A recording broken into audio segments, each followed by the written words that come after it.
Presiden Ukraina Volodymyr Zelensky menyemangati pasukan untuk menahan gempuran militer Ukraina di wilayah Donbas. Kementerian Pertahanan Ukraina merilis pertempuran sengit di Severodonetsk. Setelah Bucha, Mariupol, Ohtirka, sekarang pasukan Rusia berusaha mengepung dan menghancurkan Severodonetsk. Rusia telah memulai operasi di pusat administrasi wilayah Luhansk menggunakan serangan jarak jauh dan artileri. 12 warga sipil tewas dan 40 terluka dalam penembakan artileri berat. Militer Rusia, demikian keterangan resmi yang diunggah Kementerian Pertahanan Ukraina dikutip Tribun Timur Jumat hari ini.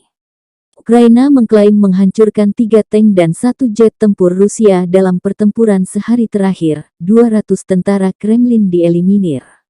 Total 28.500 tentara Rusia tewas sejak menyerbu Ukraina.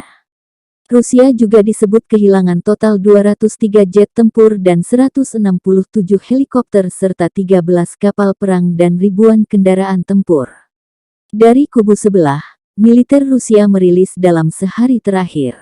Penerbangan operasional taktis dan militer menghancurkan 2 pos komando, serta 58 area konsentrasi tentara dan peralatan militer Ukraina. Serangan tersebut mengakibatkan eliminasi lebih dari 340 nasionalis dan hingga 62 kendaraan lapis baja dan bermotor, kata juru bicara militer Rusia Kamis tanggal 19 Mei waktu Moskow.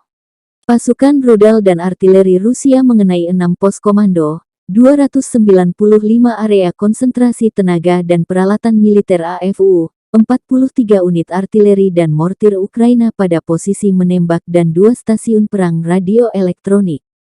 Pertahanan udara Rusia juga menembak jatuh 15 kendaraan udara tak berawak Ukraina, termasuk 1 Bayraktar TB2, dekat Volchy Yar, Borshchevka, Veliki Khutora, Malieprohody, Sneskovka dan Petrovsko di wilayah Kharkov dan Chernobaevka dan Novaya Kakhovka di wilayah Kherson. Selain itu, 12 roket peluncur ganda Smerk Ukraina telah dicegat di dekat Topolsku, Malaya Kamisevaha, Semenovka, Spakovka, Glinsko, Sneskovka di wilayah Kharkov dan Chernobaevka di wilayah Kherson.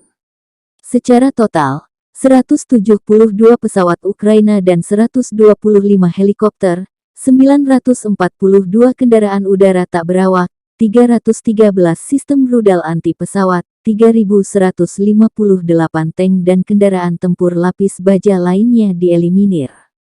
Juga 395 sistem peluncuran roket ganda, 1.562 artileri dan mortir lapangan, serta 3.026 unit khusus kendaraan militer dihancurkan selama operasi, kata Majen Igor dikutip Tribun Timur. Terima kasih sudah nonton, jangan lupa like, subscribe, dan share ya!